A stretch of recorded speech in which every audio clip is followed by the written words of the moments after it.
අද අපි ලැප්ටොප් එකෙන් ඔයාලට වෙනස් විදිහේ වීඩියෝ එකක් අරන් ඇවිල්ලා තියෙනවා. අද අපි මේ ලැප්ටොප්ස් දෙක කම්පෙයාර් කරන්න යන්නේ.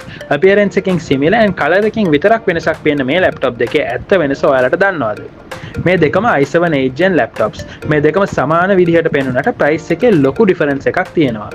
මේ ඇවිල්ලා HP EliteBook 800 series ලැප්ටොප් එකක්. ඒ වගේම ලුක් එකක් තියෙන ලැප් එකක් තමයි මේ HP EZBook ලැප්ටොප් එක.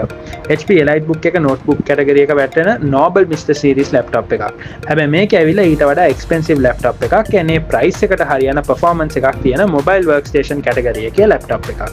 look and feel එක වගේ තිබ්බට මේ ලැප්ටොප් දෙකේම performance එකයි price එකයි ගොඩක් වෙනස්.